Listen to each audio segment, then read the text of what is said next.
So, ayan guys. Ayan. So, bago natin siya hanguin, siguro mga 7 minutes bago natin siya hanguin, ilalagay ko na yung ating papaya. So, yung ating papaya guys, medyo meron ng kahinugan yung isa, pero ilalagay pa rin natin. Actually, mas gusto ko yon, mas manamis-namis siya.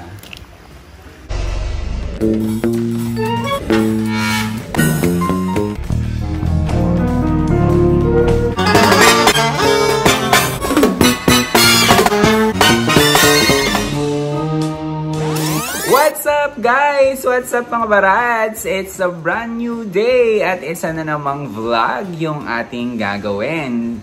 Ayun guys, tayo nga ay nagbabalik after mga ilang weeks or I think umabot na ng isang buwan na hindi tayo nakapag-vlog dahil nga medyo naging busy tayo ng konti. So ayun guys, for today's recipe, napakasimple. Yun nga ay ang tinolang native na manok. So are you guys excited? Tara, simulan na natin. So guys, baliting na natin yung hinuli namin na manok kagabi. Ayan. Ito lang.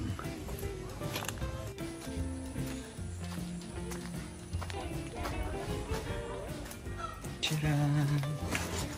So, dito siya. Ayun. Ayun, nakatago siya doon.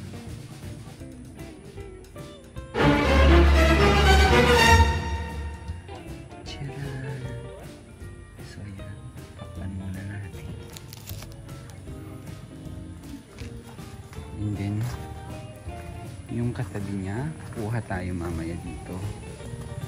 Yan.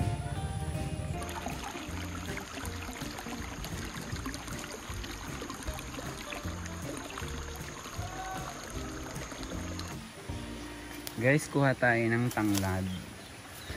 Ayan, ilagay natin mamaya.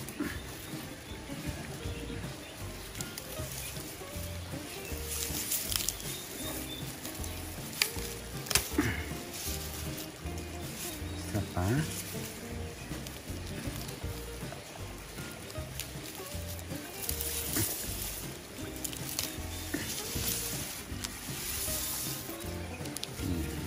pwede na to. So guys, bali ito na yung ating ingredient. Ayan. So of course, yung ating native na manok, nakatay na natin siya and then na-chop. And then, yung ating bawang, sibuyas, and then garlic. And then, yung ating native papaya. So, with yung ating lemongrass. Ayan. And then, yung ating malunggay.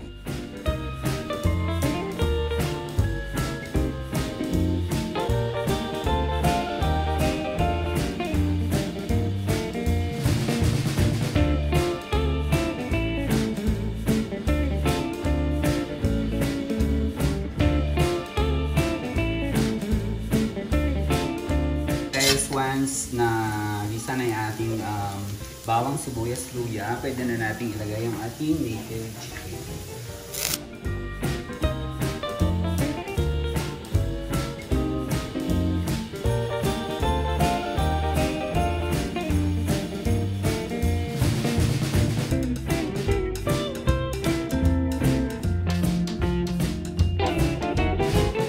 So ayan guys, once na nagisa na natin, pwede lang natin siyang timplahan ng salt.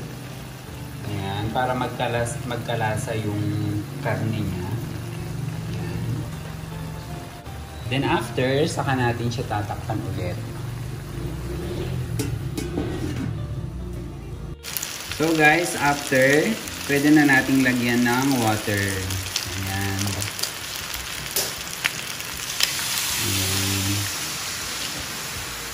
And then, ayan. So, dadagdagan pa natin siya.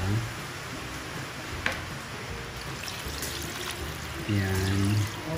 So, and then, mag-wait tayo ng mga 15 minutes. Ayan. And guys, once na kumulo na, timplahan na natin ng salt. Ayan. And then, MSG.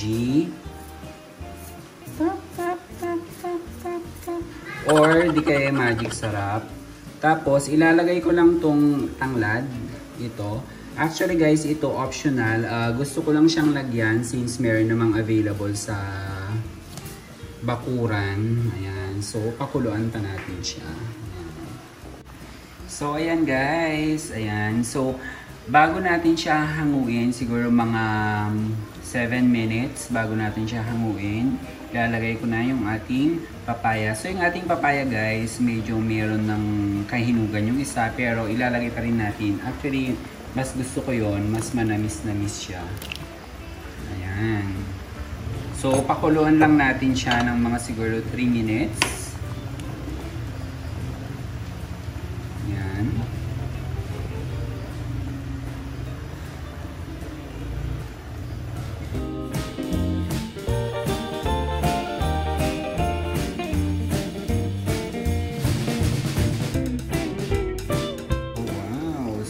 Guys, and then last, ilalagay na natin yung ating dahon ng malunggay.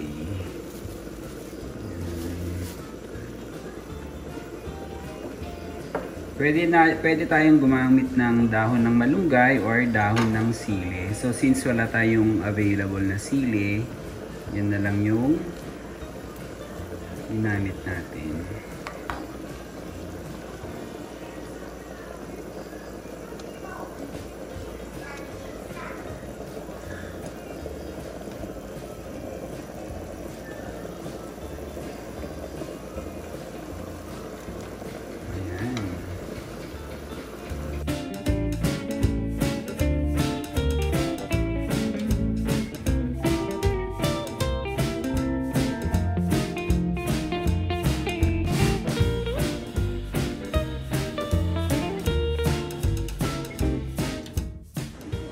So, ayan na guys, yung ating tinolang native na chicken. So, ayan. Ayan, diba? Super umuusok pa siya.